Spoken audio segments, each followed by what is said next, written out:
In this video, I'll show you how to run a North Carolina eligibility report. These specific steps are geared towards the North Carolina PCS customers, but can be used as a general guideline for other agency types. From the main menu, you'll go to the Billing tab, then go over to Other, and click on Create Eligibility Verifications. From the left panel, you will select one of your PCS payers. Some agencies have multiple listed, but you only need to select one from here. Next, you will check the box for Select All PCS, and then also check the box for Include MCOs. The default dates will show the first of the current month through 1 month from today. Click on the Create Eligibility file. There's no need to print this, just click anywhere in the area to close the list. After you close the list, it will tell you where the file is located. Next, you'll go to Hipaa Transactions and select the Transmit to Nc Medicaid.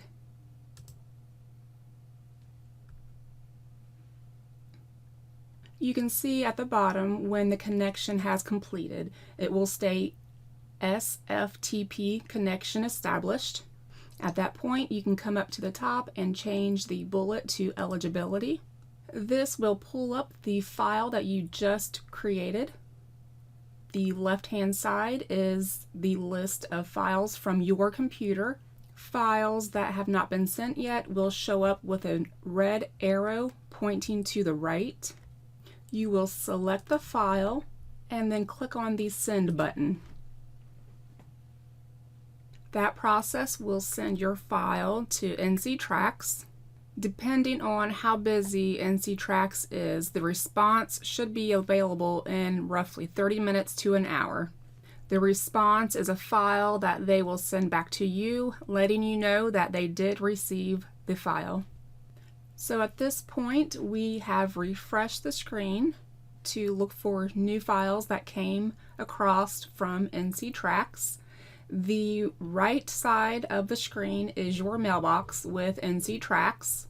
This is the secure FTP line. We did receive a response back. The response file ends with a 03 and the size is typically 310. You can select that file and then click on Receive. And you will notice the eligibility file from the left side that we had sent earlier changes from a red arrow to a green check mark, letting you know that NC Tracks did receive your file. The next step is to wait for the eligibility report to come back from NC Tracks, which will tell us specific information about the patients who are eligible. That part could take up to 4 hours. Okay, so we have returned to the Transmit to NC Tracks screen, and I can see a new file listed off to the right, which is in our NC Tracks mailbox. The file name that ends with a 10 and the file size is typically larger. This is the actual eligibility report that we are receiving back. You will select the file from your mailbox and click on the Receive button.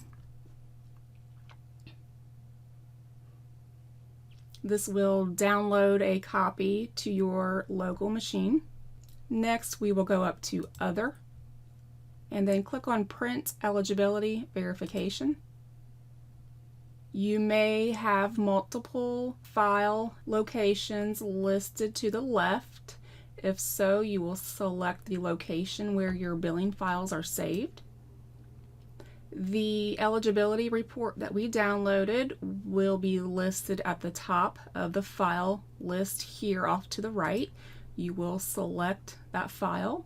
You have a couple of options. You can print the eligibility for all patients, or you can also print patients with MCO eligibility. We will check on patients with Mco eligibility first. So this report will show you the patient and the Mco payer name. You will need to determine the start date for enrollment for that Mco. We do have instructions on another video and articles related to how to switch payers for Mco patients.